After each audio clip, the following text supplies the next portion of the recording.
monde, bienvenue à notre webinaire mensuel Finances et approvisionnement. J'espère que vous allez bien. J'espère que vous m'entendez bien. Est-ce que j'ai une confirmation qu'on voit bien? Attendez juste une seconde. Je vois qu'il y a quelques participants. Luc Bellavance est là. Luc, est-ce que tu peux me confirmer que la vidéo et le micro fonctionnent bien?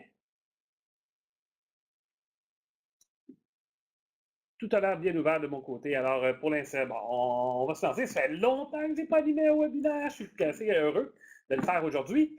Alors, vous verrez aussi que comme co-animatrice, il y a Suzanne Gosselin qui est à ma gauche. Mais là, je ne tasserai pas tout l'écran pour vous montrer que Suzanne est présentement là. Voilà. Alors, let's go. Là, sans plus tarder, débutons. À l'horaire aujourd'hui, deux petits points, les actualités puis le truc du mois. Là, on n'a pas de projet à long terme à vous expliquer, mais on va faire un tour des actualités du mois. Et puis le truc, évidemment, qui est attendu par beaucoup. Alors, actualité. Dans les actualités, on mentionne qu'on est dans la haute saison, de la haute saison d'implantation. C'est effervescent. On est dans 5 CS en même temps pour comptabilité fournisseur et approvisionnement. On est à Kamouraska, Rivière-du-Loup, Chemin du Roi, Découvreur, Bay James et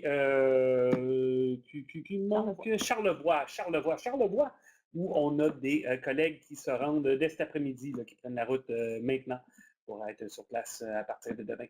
Alors, ça va super bien, mais c'est effervescent. C'est très. Il y a beaucoup de choses qui se passent en même temps. C'est des très grosses implantations. Ça demande beaucoup de mobilisation de la part des clients. On sait que vous travaillez fort.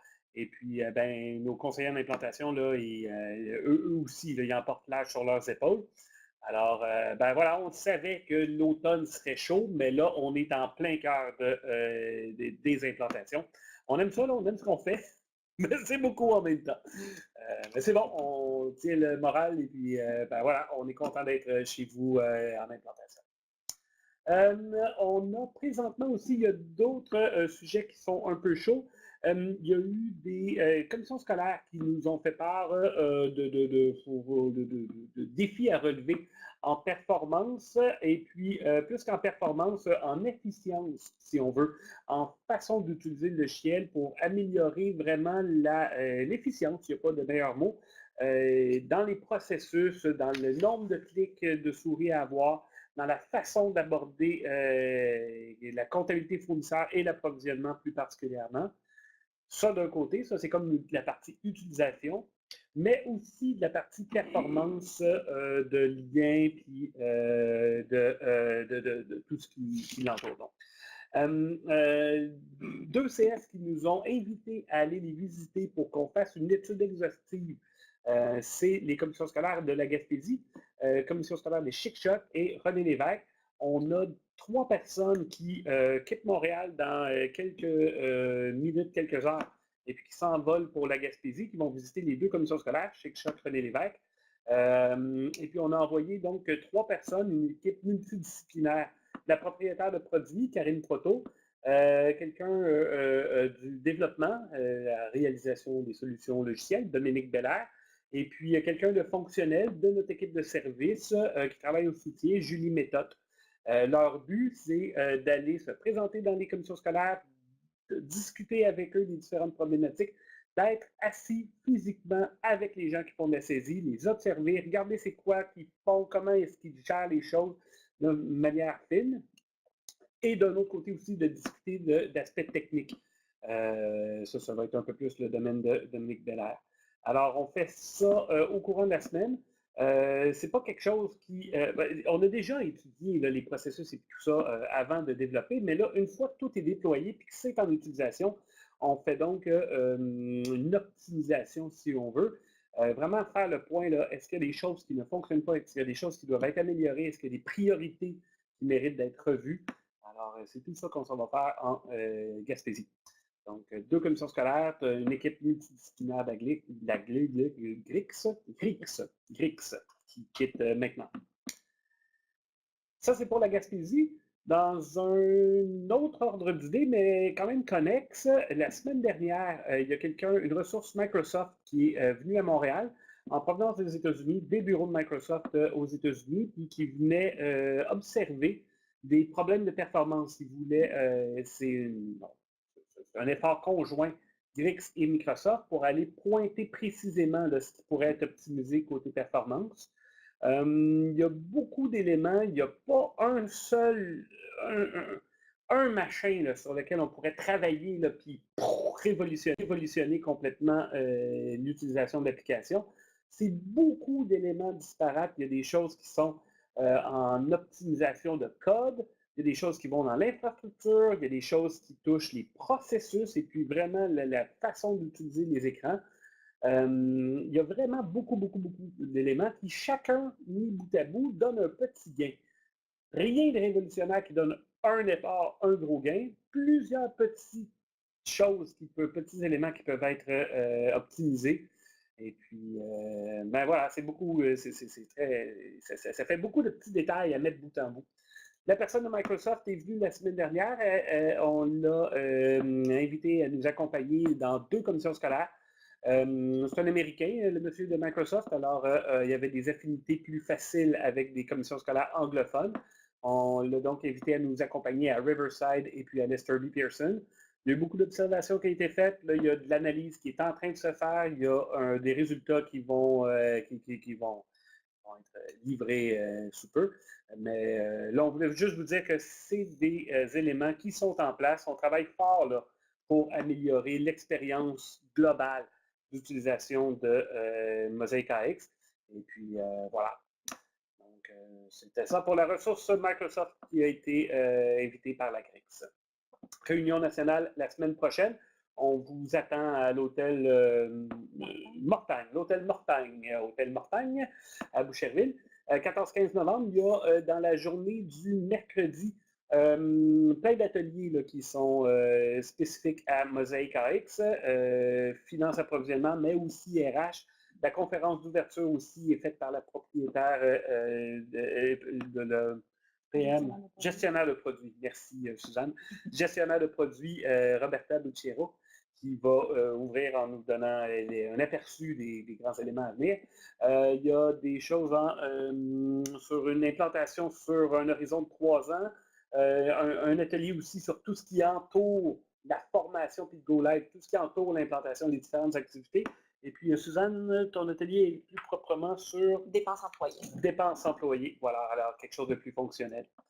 On vous attend beaucoup. Et puis le lendemain, ça c'est pour la journée du mercredi, la journée du jeudi, on est en train de préparer une formule table ronde, discussion impromptue par domaine d'affaires et aussi dans une perspective globale des échanges entre les CS et les spécialistes GRIX. Alors ça va être riche, là, ça va vraiment être le fun.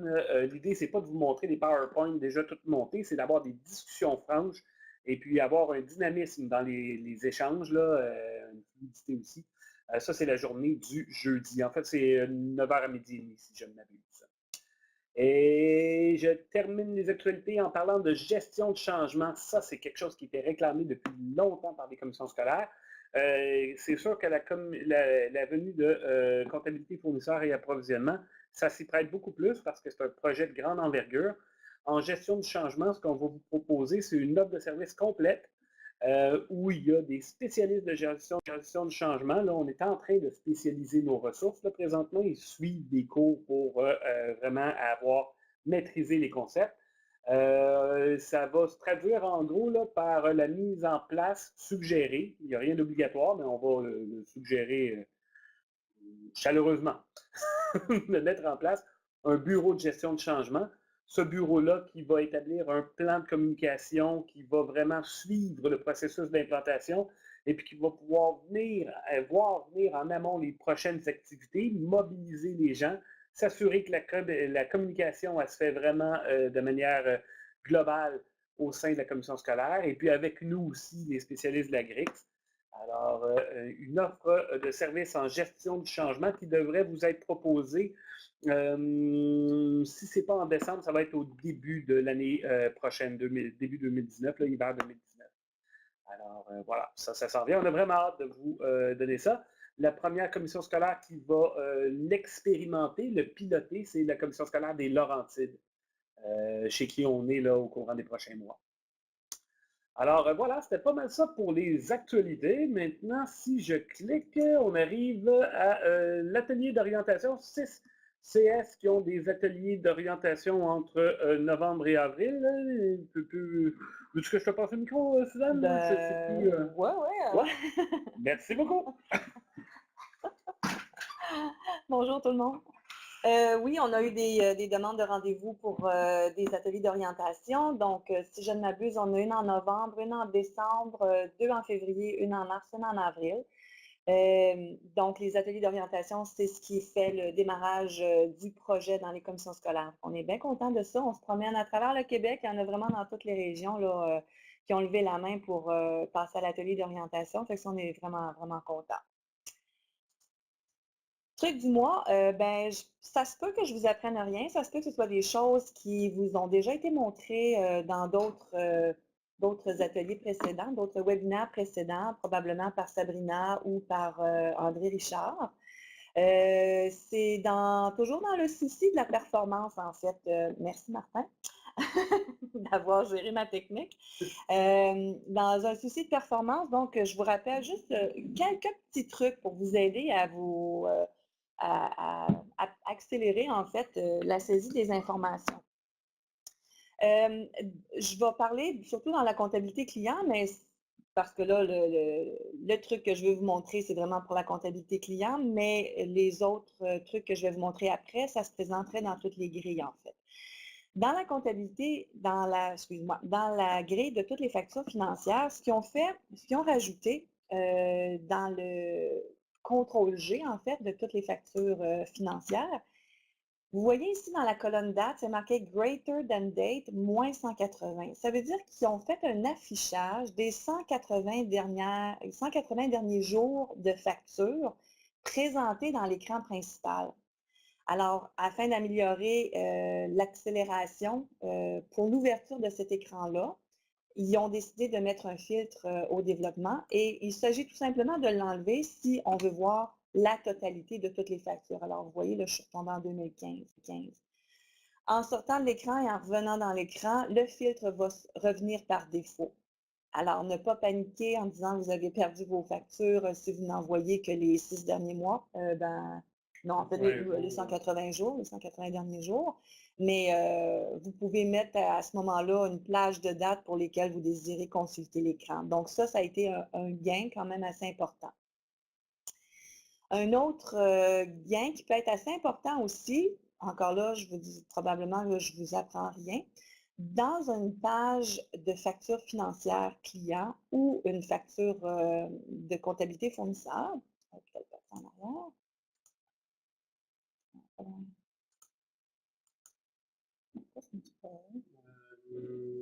Peut-être qu'il pense peut-être qu'il sera un deuxième écran. Ah. Excusez-moi une seconde. Ferme-la peut-être. Oui.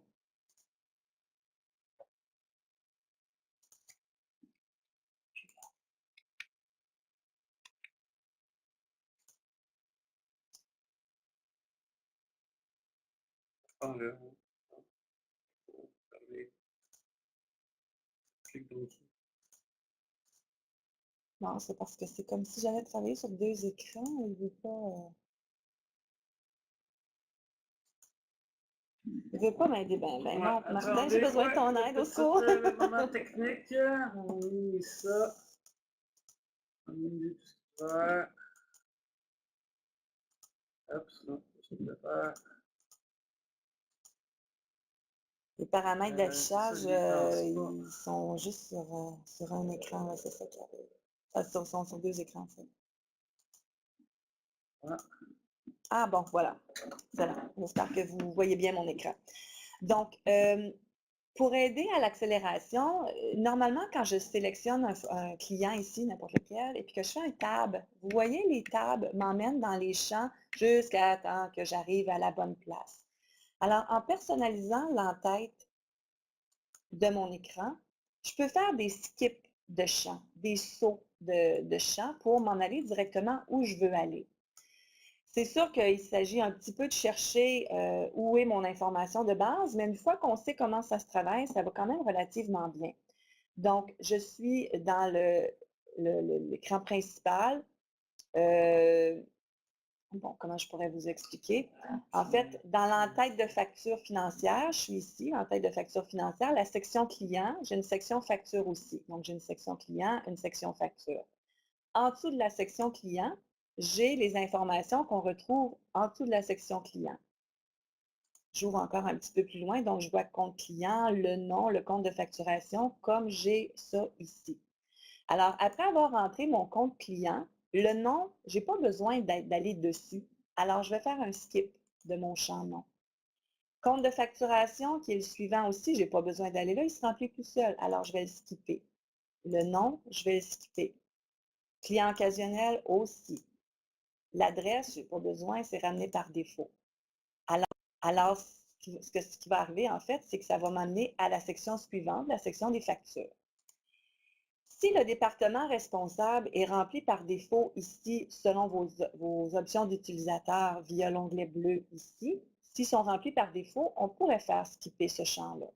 Mais là, je ne vais pas le skipper, je vais m'en aller directement comme ça, puis je vais vous démontrer ce que ça a l'air maintenant. Alors, je vais faire un escape là-dessus, je ne vais pas enregistrer, et je vais m'en faire une autre facture. En faisant mon tab. Ah oui, non, il faut fermer l'écran. Je suis en écran complet.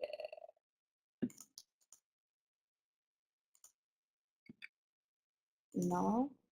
OK. Hop. Ah, c'est quand j'ai changé. Je peux faire une nouvelle facture financière à partir d'ici. Je vais rentrer mon client. Tab. Ah, ça n'a pas fonctionné. Donc, pourquoi ça ne marche pas?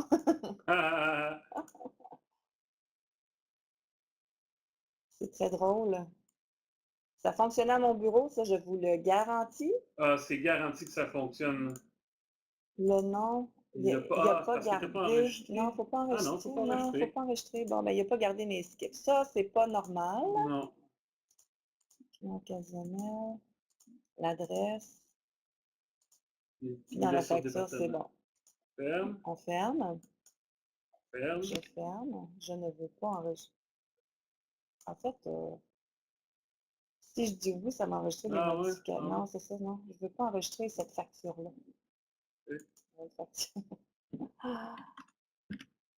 Ah, voilà, tab. Donc, le premier tab, vous voyez, j'ai entré 10. Le premier tab m'emmène au département responsable, le deuxième ici. Alors, si vous voulez faire skipper ce champ-là aussi, libre à vous.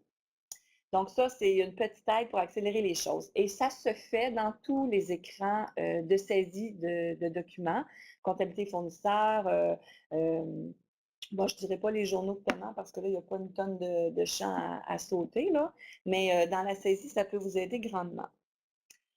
Également, pour les commissions scolaires qui ont la comptabilité fournisseur,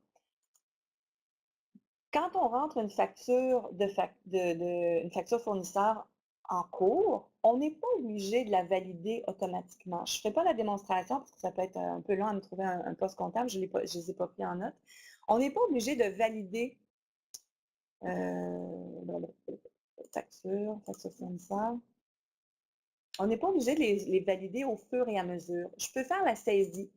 Je saisis toutes les informations de ma facture, mais je ne valide pas. En fermant chacune des fenêtres ou en laissant de côté chacune des factures saisies mais non validées, à ce moment-là, elles retombent toutes dans la section des factures en attente, factures fournisseurs en attente. Et à ce moment-là, on peut les valider massivement à partir de cet écran-là. Alors, ce qu'on a découvert au niveau de un peu de lenteur, en fait, pour la saisie des factures fournisseurs, c'était justement que c'était à la validation que là, le système fait tous ses calculs de taxes, puis il va pousser ça dans chacune des différentes tables derrière, et de réouvrir une nouvelle facture pour en saisir une nouvelle adéquatement, ben, c'est ce qui prenait un peu de temps. Alors, la saisie s'en trouve vraiment accélérée là, de les saisir sans les valider et les valider massivement par la suite. Donc, voilà, c'était les 3 trucs du mois que je voulais vous parler. Donc, le 180 jours dans la facture client, dans la grille des factures clients, les skips de champ et la validation massive de la comptabilité fournisseur.